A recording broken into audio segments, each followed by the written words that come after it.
niya sa atin na, oy, kailangan ka siguro dito. Kaya is 100% talaga na yung tumawag si Boss Sal sa akin. Masarap daw dyan sa Japanese restaurant ni Brother Calvin. Magandang gabi, Cal. Maraming salamat, brother. Magandang gabi. Nandito tayo sa Japanese restaurant ng Sokoachi. Yun. At yun, nambay mo na dito at later uwi na tayo for yan. more practice. Puntahan natin yan. Alam ko sa may yan, di ba? Blumentritt, tama ba? Blumentritt dito sa naman. O, kita mo, may plugging ka pa dito sa show. Cal, una sa lahat, brother, thank you kay Sama. Congratulations pala ulit sa'yo. Dahil iba pag sinasabing, syempre, di ba, ang dami nyo na napaglaruan, di ba, sa PBA, ganyan. Pero iba pag dala mo yung pangalan ng Gilas Pilipinas, ng bansa mo, di ba? At malaki yung tsansa na makakapaglaro ka ulit dito sa national team.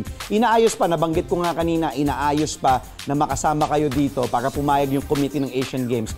Pero ikaw mismo, alam ko tinawagan ka ni Boss Al Francis Chua, pero anong pakiramdam mo, Calvin, na after all these years, ang dami nang nangyari, balik sa Gilas Pilipinas, si The Beast, Calvin Abueva? Una-una, actually, siyempre, papasama tayo kay God dahil hindi niya tayo pinabayaan at nandiyan na siya nakalalay at alam niya naman kung ano yung ibibigay niya sa atin. Diba? At yun, at ako, yung iisip ko after nung role nung Australia, ako yung pinaka matagal na suspension dito sa international games. Pero hindi pa rin ako nawalan ng kumpiyansa sa sarili ko.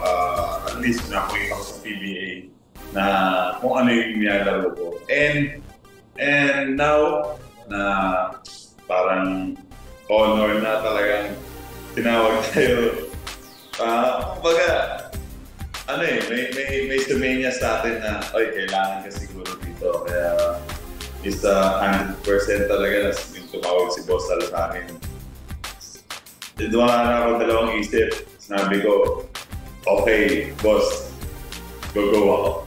So walang dalawang isip mula sa'yo, hindi mo pinag-isipan, kumbaga agad-agad kang umuo kagad nung tinawagan ka ni Coach Al Francis Chua na, Calvin. Yes, kasi ilang years na, simula 2015 yung last ko. Then tayo nung Olympic qualifier, yung OQT. Nung last, 2015? Yes, 2015. Right? After nun, tapos na. And then, yun, bakasyon na ngayon, ito, going back, and then, kailangan magpalakas at para pagandahan itong mga games. Mabigat yan. Asian Games yan. Pag-usapan natin yung practice kanina, Calvin, first day. Kamusta yung kasi nakita ko parang yun nga, excited. Kumbaga, nakangiti si na Brownlee, si na Terrence. Kamusta yung vibes kanina? Kasi yung iba pagod. 'Di ba? Sabi ko nga yung iba galing pa sa World Cup dire-diretso. Si Scottie Thompson, si na Japet, si Junmar, kumbaga tuloy-tuloy, walang pahinga. Pero kung i-describe mo sa amin, brother, yung practice kanina para sa mga fans ng Gilas, kamusta yung naging ensayo nyo kanina sa PhilSports Arena? Actually, it's a great practice kanina. Pero natuwa rin si Coach Tim dahil yung tinatakbo namin as yung skills na, kumbaga parang bumalik kami sa training skills na nangyari. And 1, 2, 3 hanggang 4 nakuha namin agad. First day pa ng practice, kami na nakabisado agad namin yung pinapagawa ni Coach Tim. And it's very excited. Paano pa in the second day, tapos hanggang mapunta kami sa dulo na paghahandaan yung mga kalaban namin. Siguro kay Coach Tim na yung 2 to 3 weeks na napakita namin the first practice namin kanina, parang sa kanya sure na siya na magagawa namin yung gusto niyang gawin. Cal, napanood namin kanina yung interview mo. Di ba, narinig mo din kayo ni Terrence. At rinig ako mismo, matagal na nga kitang kilala. San Sebastian days pa lang, NCA, alam mo yun, di ba? Yung boses mo, sabi ko, kitang-kita, laki ng ngiti ni Calvin, ni Terrence. Sabi ko, importante itong yung pag-call up ulit, paglaro sa Gilas Pilipinas, ikikwento mo sa amin kung gaano ka-importante at ka-special ito mismo sa'yo personal. Kung nag-usap kayo din kayo ni Terence, yung pinag-usapan ninyo, lahat ng yan, mamaya, at i-balance din yung lineup natin, di ba? Kasi nakita natin, daming mga bigs. Sabi ng mga fans, parang dami malalaki, kulang sa gwardya. Lahat ng yan, sasagutin ni Calvin Abueva. Diyan ka lang, Cal. Mabilis lang. Time out tayo, mabilis, ha? Kain ka muna ng tempura sa Japanese restaurant mo. We'll take the story, Gilas Pilipinas practicing for the first day today for the Asian Games. Calvin, sabi ko nga kanina, pag-usapan natin, napanood namin kanina yung interview mo, at iba yung ngiti mo. Iba yung, kumbaga, parang, sabi ko, abangan na, alam mo kung ako makakalaban nyo sa Asian Games, kakabahan ako eh. Kasi talagang sabi ko, redemption to. Gano'n ka-special para sa'yo to, Calvin, na mapasama pa? Sabi mo nga, 35 years old ka na, siguro hindi mo inakala, mababalik ka sa Gilas, pero gano'n ka-special mismo para sa'yo to, na masusuot mo ulit ang Pilipinas, sa Asian Games pa, makakaharap mo matitinding mga kalaban? Actually, wala pa akong naka-print ng Gilas Pilipinas na jersey. Oh, talaga? Siguro sabi nga, lahat siguro napamigay ko eh. Napamigay ko lahat. Pero ngayon siguro, makakapag-print na ako dahil ito susutin ko. Siguro, ito yung ipaka-print ko, sana umabot hanggang dulo. Cal, pag-usapan natin yung team, pinakita nga namin yung listahan, papakita natin ulit. Yung balanse. Kasi sabi nga ng mga fans, parang ang daming bigs. Siyempre, nandiyan pa rin si Scotty, of course. He's playing guard. Stanley Pringle also there. Terence, alam naman natin, guardia. Tapos ikaw, all around ka naman. 1, 2, 3, 4. Kaya mong laruin eh. Pero may Perkins kayo. May, siyempre, si Brownlee, who's a wing, who can also play the 4. Of course, there's Junmar, who's your big. Mo Tautua is also a big. Ange Kwame, kumbaga lalaki talaga, all bigs. Anong masasabi mo dito sa balanse ng lineup nyo? May Jason Perkins pa. Anong masasabi mo, Cal? Actually, sa amin, may kanya-kanya kami role. Hindi lang isang role yung isa na points lang. Hindi, kailangan namin may role lahat eh. Tama. Kailangan namin magkaroon dahil may mga depensa, may opensa.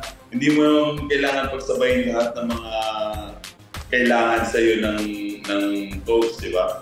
Kailangan may ka-reliever ka sa mga gagawin mo para ma-sustain yung nangyayari sa loob. Kaya siguro itong team na to is a balance na may Terence Romeo ka, may Stanley Pringle ka, and pwede mag-backup point guard in the third stringer si Scotty. And then in the 2 position, may Aral Pugoy ka, may Calvin Octana ka, may Christian Sam ka. And then in the 3 position, pwede yung Calvin Octana gawin mo 3. Tama. Or ako, or si Jason. Or pwede mo gawin 3 si Brownlee. Tama. In the 4th spot, marami. Pwede ako, pwede si Jason, pwede si Mo, pwede si Justin. Diba? In the 5th position, may Junmar ka, may Japet ka. Depende sa gagawin ni coach. Kasi coaches lang kasi makakalam kung paano niya magagamit yung player niya sa different position. Tama. Pati sabi mo nga, pwede mag-big, pwede mag-go big, pwede mag-go small, magbilis. Anong klaseng Calvin Abueva ang makikita ng mga fans dito? Ang akin, I give my role player because hindi ko kailangan mag-score eh. Kailangan ko dito yung hustle, yung depensa, at yung energy na madadala ko sa team. Yun ang kailangan ng team eh. Kasi isa ang daming offensive player dyan, like Justin Brownlee, like Junmar Pardo, Terence Romeo. Pero ako hindi ko na kailangan makipagsabaybayan sa kanila kasi I know na alam ko naman yung best ko na kaya ko naman sila sabayan. Pero in the think na kung sasabayan ko sila, baka magkalabo-labo pa dahil walang gagawa ng ibang role na pwede dun makomit ng play ng team. Calvin, maraming salamat ulit sa oras mo. Bago kita pakawalan, At again, puntahan niyo po yung kanyang restaurant, Kazuko Hachi. It's a Japanese restaurant in San Juan. Kay Calvin Abueva yan. Anong gusto mo sabihin sa lahat ng fans, sa mga nabigo na fans, sa huling Asian Games na sinalihan natin, naglaro pa si Clarkson noon, ito sa World Cup, ng mga nabigo din. Anong gusto mo sabihin sa lahat ng mga, alam naman natin mga Pilipino, talagang sa basketball, anong gusto mo sabihin, Calvin? Actually naman, siyempre, tayo Pilipino, alam natin, masakit, maano tayo. Pero, hindi tayo pwedeng walang bawi, di ba? Ang Pilipino, sanay bumawi kahit nahihirapan, di ba? Pero, yun yung akin, kailangan natin bumawi.